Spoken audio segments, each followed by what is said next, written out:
কোরবানির ঈদ ঘিরে অস্থির হয়ে উঠেছে বন্দরনগরীর মশলার বাজার।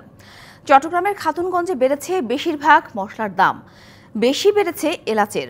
ব্যবসায়ী নেতাদের দাবি ডলারের দাম বৃদ্ধি ও আন্তর্জাতিক বাজারে অস্থিরতার প্রভাব পড়ছে।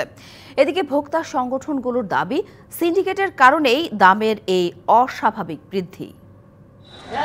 দেশের মশলার বাজার মূলত আমদানি নির্ভর। বাজারের উল্লেখযোগ্য অংশের যোগান আসে খাতুনগঞ্জের ব্যবসায়ী ও আমদানিকারকদের কাছ থেকে।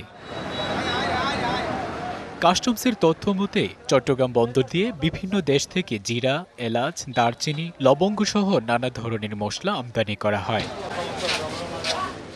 বর্তমানে প্রতি কেজি এলাচ ৩,৫০০ টাকা, জয়ত্রী ২,৮০০ টাকা, লবঙ্গ ১,৩৬০ টাকা ও জিরা ৬৫০ টাকা দরে বিক্রি হচ্ছে। ব্যবসায়ীরা বলছেন দেশে ডলারের দাম বৃদ্ধির প্রভাব পড়েছে মশলার বাজারে।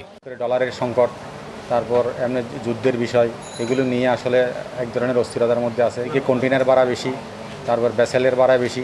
২-১ বছর তুলনায় ডাবল থেকে বেশি হবে। গত বছর তুলনায় এবছর ডাবল থেকে বেশি। একমাত্র ওয়ালটন এসি দিচ্ছে ১ বছরের রিপ্লেসমেন্ট গ্যারান্টি এবং কম্প্রেসারের ১০ বছরের গ্যারান্টি। ডলারের সংকট ও দাম বৃদ্ধিতে ব্যাহত হচ্ছে মশলা আমদানি।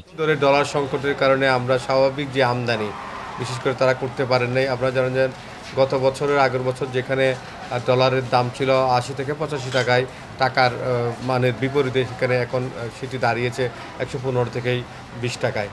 ভোক্তাদের নিয়ে কাজ করা সংগঠন কনজিউমার অ্যাসোসিয়েশন অব বাংলাদেশ বলছে ডলার সংকট নয়, দাম বাড়তি সিন্ডিকেটের কারণে। কোরবানির ঈদ আসার অনেক আগে থেকে মশলার দামের ১৩০০ টাকা দামের কেনা এলাচ ৩৯০০ টাকার বিক্রি হওয়ার ঘটনা কিন্তু আমরা দেখেছি। এরকম বিভিন্ন সময় বিভিন্ন ধরনের পণ্যের কৃত্রিম সংকট তৈরি করে কারসাজি করে মানুষের পকেট কাটছে। বাজার নিয়ন্ত্রণে তদারকি জোরদারের দাবি সাধারণ মানুষের। DBC news desk.